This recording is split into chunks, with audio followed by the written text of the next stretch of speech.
Hello बच्चों, कैसे हैं आप सब। I hope you all are fine. बच्चों, आज हम लोग नया टॉपिक पढ़ने जा रहे हैं, एंगुलर एसएचएम।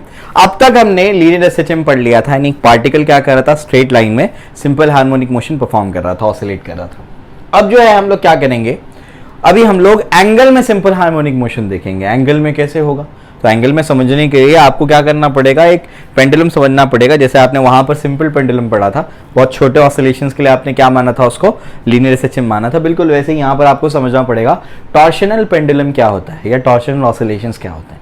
तो उससे पहले समझना पड़ेगा कि टॉर्शन क्या होता है। ठीक है, आइए पहले मैं आपको समझाता हूँ, फिर मैं आपको इसके टर्म्स में समझाऊंगा कि एंगुलर एसएचएम बेसिकली होता क्या है और इसमें क्या क्या चीजें बदल जाएंगी। ठीक है, चलो ये मेरा हाथ है, ऐसे आपको नजर आ रहा है, ये मेरा हाथ है। अगर अब जो टॉर्क होता है, टॉर्क क्या करता है, किसी भी ऑब्जेक्ट में टर्निंग इफेक्ट लेकर के आता है। क्या लेकर आता है, टर्निंग इफेक्ट लेकर के आने की कोशिश करता है। तो अभी बहुत सिंपल भाषा में अगर बात करेंगे, बहुत ही लेमेन्स लैंग्वेज में बात करेंगे, चीज़ों को स्ट्रेट लाइन में चलाना है तो फोर्स लगाना पड़ता है, चीज़ों को रोटेट करवाना है तो टॉर्क लगाना पड़ता है। बहुत ही ऊपरी नॉलेज से बात कर रहा हूँ मैं, इन डेप्थ तो बहुत कुछ है इसके बारे में बात करने लायक। ठीक है, अभी फिलहाल किसी बॉडी को स्ट्रेट लाइन में चलाना है तो फोर्स लगाना पड़ेगा, और किसी बॉडी को रोटेट करवाना है तो क्या करना पड़ेगा, टॉर्क लगाना पड़ेगा। अब टॉर्क क्या क्या कर सकता है समझने की कोशिश करिए। ये मेरा हाथ है ऐसे, ठीक है ना, ये मेरा हाथ है। अब अगर मैं क्या करता हूं, यहां पर ऐसे फोर्स लगाता हूं, ऐसे ऐसे ऊपर से क्या कर दिया, ऐसे फोर्स लगाया, तो ये एक्सेस है, ये एक्सेस है, परपेंडिकुलर डायरेक्शन में, परपेंडिकुलर डिस्टेंस से मैंने क्या कर दिया, फोर्स लगाया, तो ये ऐसे नीचे की तरफ बेंड हो गया। तो टॉर्क क्या कर सकता है, इसको नीचे की तरफ बेंड कर सकता है। अगर इसको ऊपर की तरफ मैं फोर्स लगाता हूं तो क्या होगा, ये ऐसे ऊपर की तरफ क्या हो जाएगा, बेंड हो जाएगा। समझ आ रहा है क्या बोल रहा हूं मैं, क्लियर है। इधर भी बेंड हो सकता है, उधर भी बेंड हो सकता है, इसको बोलते हैं बेंडिंग। क्या बोलते हैं इसको, बेंडिंग। समझ आ रहा है। यहां पर मुझे बेंडिंग की बात नहीं करनी है, मैं आपको डिफरेंस समझा रहा हूं। यहां पर टॉर्क का दूसरा वाला इफेक्ट लेना है, जिसको बोलते हैं क्या, ट्विस्टिंग। ट्विस्टिंग क्या है, देखो ध्यान से। अगर कोई मेरा हाथ वहां से पकड़ के ऐसा मोड़े, समझ आ रहा है क्या बोल रहा हूं मैं, ऐसे मेरा हाथ है, ऐसे पकड़ के कोई इसको क्या करे, मोड़े, तो यहां पर भी टॉर्क लग रहा है, लेकिन टॉर्क कभी बेंड नहीं कर रहा है, टॉर्क कभी क्या कर रहा है, मेरे हाथ को ट्विस्ट कर रहा है। समझ आ रहा है क्या बोल रहा हूं मैं, क्लियर है। इसी ट्विस्टिंग को ही क्या कहते हैं, टॉर्शन कहते हैं। समझ आ रहा है क्या बोल रहा हूं मैं, ये जो ट्विस्टिंग है वो क्या है, टॉर्शन है। बात समझ में आ रही, क्लियर है। तो बेसिकली टॉर्क जो है दो चीजें परफॉर्म कर पा रहा है, एक तो बेंडिंग करवा पा रहा है, दूसरा क्या कर रहा है, ट्विस्टिंग करवा पा रहा है। अपने को यहां पर ट्विस्टिंग की बात करनी है। बात समझ में आ रही, क्लियर है। अब क्या, आओ थोड़ा सा और इसको समझते हैं। अभी हमारी बुक में एक पेंडुलम दिया गया है जिसको कहा जाता है टॉर्शनल पेंडुलम। क्या कहा जाता है जिसको कहा जाता है टॉर्शनल पेंडुलम। टॉर्शनल पेंडुलम कहा जाता है। टॉर्शनल पेंडुलम क्या होता है, टॉर्शनल पेंडुलम कुछ इस तरीके से होता है, ऐसे। आपका क्या है, एक डिस्क है। यहां पर आपने क्या किया ना, आपने एक डिस्क ली, इसका जो वायर है ना, ये समझाने के लिए मैं थोड़ा सा मोटा लूंगा ताकि तुमको समझ में आए कि हो क्या रहा है। ठीक है, बुक में बहुत पतला सा लिया हुआ है, मैंने मोटा वायर लिया ताकि समझ में आए कि हो क्या रहा है। तो अपन ने क्या किया, मैग्नीफाई करके लिया। मैंने एक डिस्क ली, मोटी सी डिस्क, बेसिकली पतली सी डिस्क है, दिखाने में मोटी सी डिस्क है, और एक पतला सा मैंने वायर लिया। अब मैं क्या कर रहा हूँ, ध्यान से सुनना। अब मैं क्या कर रहा हूं, इसको एक पर्टिकुलर एंगल से ऐसे ट्विस्ट करता हूं, क्योंकि टॉर्क क्या कर सकता है, ट्विस्ट कर सकता है। तो मैंने क्या कर दिया, ऐसे इसको गोल घुमा दिया, ऐसे गोल घुमा दिया, ऊपर से ये फिक्स है। अब क्या होगा, समझने की कोशिश करो। अब क्या होगा कि यहां पर ये कुछ इस तरीके से इसके अंदर क्या हो जाएगी, बेंडिंग हो जाएगी। समझ आ गया, थोड़ा अच्छा सा बनाते हैं इसको। ये क्या हो जाएगा, ये ऐसा करते हैं इसको, ये ऐसे, और अब आ जाएगी आपकी डिस्क। अब आ जाएगी आपकी डिस्क, और ये कुछ इस तरीके से यहां पर होने वाला है।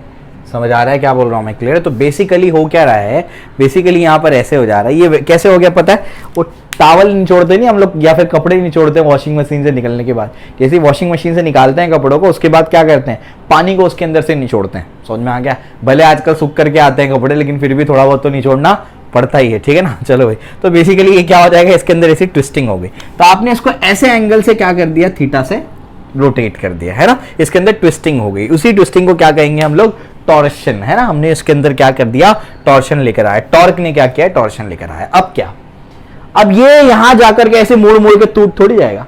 ये बेसिकली क्या होगा, ऐसे मुड़ेगा, उसके बाद एक पोजीशन पे जाके रुक जाएगा। रुकने के बाद क्या होगा, ये रिटर्न आएगा। और रिटर्न आते वक्त इसके पास उसने कुछ मोमेंटम गेन कर लिया है क्योंकि हमने उसको एनर्जी दी। अब ये टर्न यहाँ पर जाके ऐसे रुका और रुकने के बाद क्या हो गया, ऐसे रिटर्न आएगा और रिटर्न आते वक्त वापस से इस पोजीशन पे रुकेगा नहीं, वो उल्टे डायरेक्शन में फिर से रोटेट हो जाएगा। कुछ समझ आ रहा है क्या बोल रहा हूं मैं? तो आपने इसको ऐसे पकड़ के रोटेट किया फिर छोड़ दिया, अब क्या होगा, यानी ट्विस्ट किया और छोड़ दिया, उसके बाद बताओ क्या होगा, ट्विस्टिंग के बाद टॉर्शन आने के बाद अब क्या होगा, ये ऐसे यहाँ पर जाके रुका, उसके बाद क्या होगा, ये इधर आएगा मेन पोजीशन पे, फिर क्या होगा, उल्टे डायरेक्शन में जाएगा, ट्विस्ट हो जाएगा, फिर मेन पोजीशन पे, फिर इस डायरेक्शन में क्या होगा, ट्विस्ट हो जाएगा। तो इस तरीके से क्या करेगा, ऐसे ऑसिलेशंस परफॉर्म करेगा और ऐसे ऑसिलेशंस को क्या कहते हैं, एंगुलर सिंपल हार्मोनिक मोशन। ये चीज अपने को प्रूफ करनी है। प्रूफ कैसे करेंगे, यहाँ पर अपन ने क्या किया, अब तक अपन क्या करते थे, अब तक अपन प्रूफ करते थे लीनियर सिंपल हार्मोनिक मोशन के लिए कि F is directly proportional to -x या फिर A is directly proportional to -x, यही प्रूफ करते थे, ज्यादा बेटर बताया था मैंने, ये है। तो अब फोर्स की जगह आ जाएगा क्या, टॉर्क, और x की जगह आ जाएगा थीटा, तो tau is directly proportional to theta minus theta क्योंकि डायरेक्शन अपोजिट है, या फिर alpha is directly proportional to minus theta. समझ आ रहा है क्या बोल रहा हूँ मैं, क्लियर है? तो इस तरीके से आपको अब क्या करना है कि ये एंगुलर एसएचएम परफॉर्म कर रहा है, ये आपको प्रूफ करना है, ठीक है? क्लियर हो गया? तो इस तरीके से आपको आई होप मैंने क्लियर करा दिया होगा कि बेसिकली हो क्या रहा है। तो ये जो हो रहा है, ये जो ऑसिलेशन हो रहा है, इसको बोलते हैं टॉर्शनल ऑसिलेशंस। क्या बोलते हैं इसको, टॉर्शनल ऑसिलेशन। हमने इसके अंदर क्या लाया, ट्विस्टिंग की, उसी ट्विस्टिंग को क्या कहते हैं, टॉर्शन।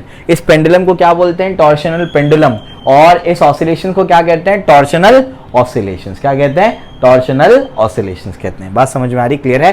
अब अपने को प्रूफ करना है कि बेसिकली ये क्या करता है, एंगुलर एसएचएम परफॉर्म करता है। उसके लिए अपने को या तो ये दोनों में से कोई एक चीज प्रूफ करनी पड़ेगी, ठीक है? एक और चीज, जैसे आपने इसको क्या कर दिया, ऐसे रोटेट किया, उसके बाद छोड़ दिया, तो वहां जाके वो रुका नहीं, वो रिटर्न आया। रिटर्न क्यों आ रहा है, रिटर्न इसलिए आ रहा है क्योंकि इसके अंदर एक टॉर्क डेवलप हो जाएगा जिसको बोलेंगे रिस्टोरिंग टॉर्क। समझ आ रहा है क्या बोल रहा हूं मैं, क्लियर है? देखो एंगुलर डिस्प्लेसमेंट यहाँ है, रिस्टोरिंग टॉर्क उसके अपोजिट है, यहीं से देख करके समझ में आ रहा है दोनों क्या एक दूसरे के अपोजिट है, ठीक है ना? क्लियर हो गया? चलो भाई, ये भी अपने को समझ में आता है, ठीक है? चलो भाई, यहाँ तक तो क्लियर हो गया, डायग्राम बना लेना। अब अपने को क्या करना है, इसको प्रूफ करना है कि ये एंगुलर एसएचएम है। डेफिनेशन भी मैं आपको लास्ट में ही दूंगा कि इसका डेफिनेशन क्या है बेसिकली एंगुलर एसएचएम का, वो तो आपको बता ही दिया मैंने, ये alpha is directly proportional to minus theta, उसका स्टेटमेंट लिखा दूंगा आखिर में, ठीक है? तो एक चीज तो मुझे समझ में आ गई कि tau restoring is directly proportional to क्या होगा, माइनस थीटा होगा। ये तो मुझे समझ में आ गया वहां देख करके, ये तो क्लियर है क्योंकि टाउ रिस्टोरिंग उधर है और ये इधर है। समझ में आ गया, क्लियर हो गया? अब क्या समझने की कोशिश करो यहाँ पर, देयरफॉर क्या हो जाएगा, tau restoring is equal to क्या होगा, माइनस सी थीटा। मेरे पास ये आ जाएगा, माइनस सी क्या है, रिस्टोरिंग कांस्टेंट कह लो उसको, क्या कह लो, रिस्टोरिंग कांस्टेंट। रिस्टोरिंग कांस्टेंट है हमारे पास, ठीक है? क्लियर हो गया ये? लेकिन टाउ का और एक फॉर्मूला होता है बच्चों, आई alpha. I is the moment of inertia, alpha is the angular acceleration. समझ में आ गया? आई इसमें क्या है, moment of inertia, alpha is the angular acceleration. समझ में आया, क्लियर है? इसको रिस्टोरिंग टॉर्क लिख दो। तो देयरफॉर क्या हो जाएगा बच्चों, देयरफॉर हो जाएगा, देयरफॉर ध्यान से देखने का, देयरफॉर हो जाएगा टाउ रिस्टोरिंग की जगह क्या लिखूंगा मैं, I alpha. I alpha is equal to क्या हो जाएगा, माइनस सी थीटा हो जाएगा। क्लियर हो गया? बहुत सिंपल है वैसे ये सब कुछ।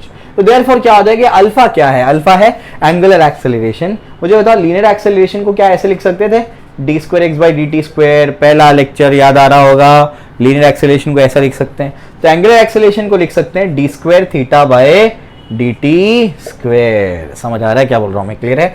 तो अल्फा की जगह आप लोग लिखेंगे but alpha is equals to d square theta by d t square. तो देयरफॉर क्या हो जाएगा, आई इधर पे क्या हो जाएगा, d square theta by d t square plus c theta, इस साइड पे आ गया, plus c theta is equal to क्या हो जाएगा, 0।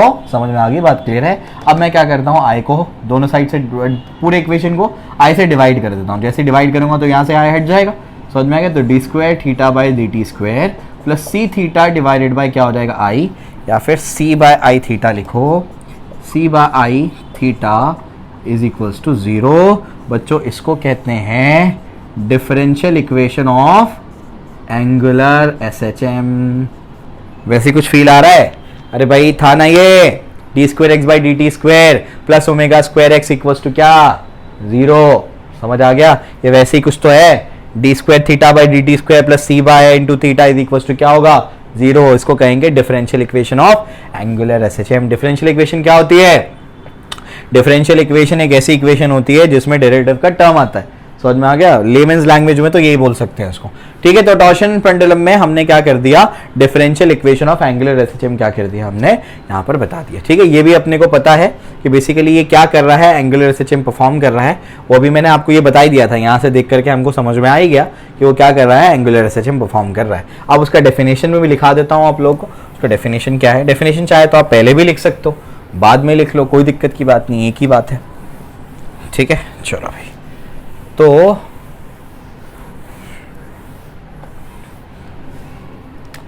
एंगुलर एसएचएम का डेफिनेशन, तो एंगुलर एसएचएम का जो डेफिनेशन है बच्चों, वो डेफिनेशन क्या है, डेफिनेशन क्या होता है, it is an oscillation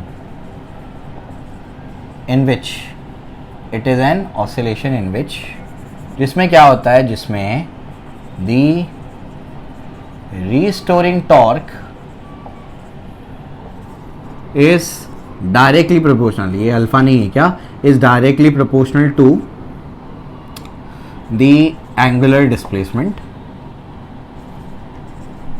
and both are oppositely directed.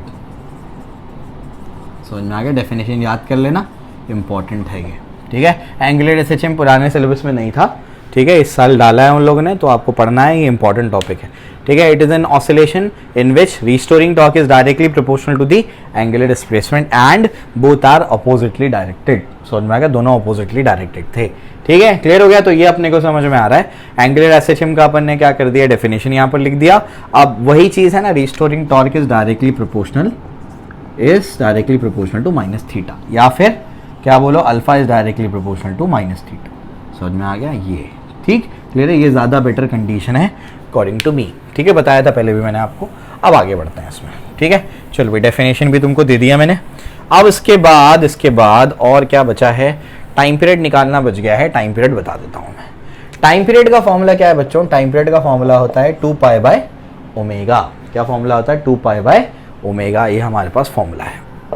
तो अगर मैं क्या करता हूँ, अगर मैं इक्वेशन को अगर देखता हूँ, तो इक्वेशन में क्या आया था, ओमेगा स्क्वायर की जगह क्या था, ध्यान से देखो, अगर आप d² θ/dt² plus c/i into theta is equal to अगर 0 देखोगे, तो ये ओमेगा स्क्वायर की जगह पर यहाँ पर बन रहा है, तो ओमेगा स्क्वायर की जगह क्या आएगा, c/i आ जाएगा, तो ओमेगा क्या होगा, √c/i आ जाएगा।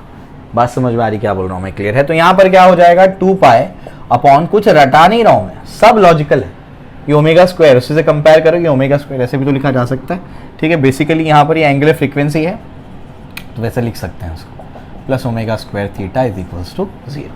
बात समझ में आ रही, क्लियर है। तो इस तरीके से इसको लिख सकते हैं, ध्यान रखना ये एंगुलर वेलोसिटी नहीं है, ये एंगुलर फ्रीक्वेंसी है। समझ में आ गया, क्लियर हो गया। एंगुलर वेलोसिटी के लिए अलग नोटेशन होता है। तो ओमेगा क्या है, ओमेगा है c/i, तो 2π क्या हो जाएगा, i/c हो जाएगा। समझ में आया, क्लियर हो गया। तो इस तरीके से ही अपने पास एक फॉर्मूला टाइम पीरियड का आया। दूसरा फॉर्मूला भी आपको देखना पड़ेगा। दूसरा फॉर्मूला क्या है, ये तो आपको समझा दिया मैंने कि ये आया। दूसरा फॉर्मूला क्या है, अभी मैंने आपसे कहा था कि restoring torque C theta magnitude में आई अल्फा के इक्वल है, अभी बताया था मैंने डेरिवेशन में। अगर ऐसा है तो अगर मैं यहाँ पर क्या कर दूँ, आई अपॉन सी को नीचे भेज दिया, तो ये क्या हो जाएगा, थीटा अपॉन अल्फा। तो आई अपॉन सी क्या हो जाएगा, थीटा अपॉन अल्फा। कुछ आपको रटना नहीं है, पूरा मैं आपको लॉजिकली बता रहा हूँ, ठीक है ना। तो ऐसे सॉल्व करना आएगा तो धड़ाधड़ करोगे। तो t is equal to 2π I upon C की जगह क्या हो जाएगा, थीटा अपॉन अल्फा हो जाएगा। समझ में आया, क्लियर है। इसको तुम्हारे बुक में कैसा किया है, 2π क्या कर दिया उसने बोला है क्या, अल्फा अपॉन थीटा, एक ही बात है।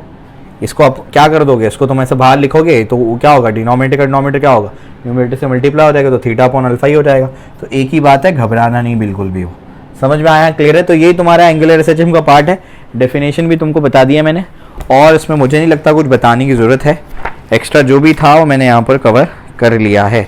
इसमें इतना ही बताना है, एक्स्ट्रा कुछ है भी नहीं, और न्यूमेरिकल भी आई थिंक दिए नहीं है। मैग्नेट का जो पार्ट है वो भी मैं इसके बाद के लेक्चर में रिकॉर्ड करूँगा, फॉरन अभी रिकॉर्ड करूँगा, और दोनों एक साथ ही अपलोड होंगे, ठीक है। कहाँ गया, हाँ एग्जैक्टली, तुम्हारी बुक में तो इससे भी कम दिया हुआ है, मैंने तो इससे ज़्यादा तुमको करके दिया है। ठीक है, क्लियर हो गया। तो मैंने डिटेल में तुमको बता दिया है कि वो एंगुलर एसएचएम परफॉर्म कर रहा है, पहले स्टेप में अपन ने समझ लिया, फिर डिफरेंशियल इक्वेशन उसकी डिराइव कर ली, तो उसका टाइम पीरियड भी आपको लिख करके दे दिया मैंने, उतना तो आपकी बुक में दिया भी नहीं है, ठीक है ना। वही angular acceleration per unit displacement, ये उसने वर्ड्स में लिखा हुआ है, अपन ने क्या कर दिया उसको मैथमेटिकल फॉर्म में लिखा, ठीक है। तो एंगुलर एसएचएम और उसकी डिफरेंशियल इक्वेशन, ये वाला जो पार्ट है ये मैंने करा दिया। मैग्नेट वाइब्रेटिंग वाला, उसमें बहुत सारा बेस लगेगा आपको, ये टॉपिक जो है वो निकाल दिया गया है सिलेबस से, देखो यहाँ पर भी यूज होगा।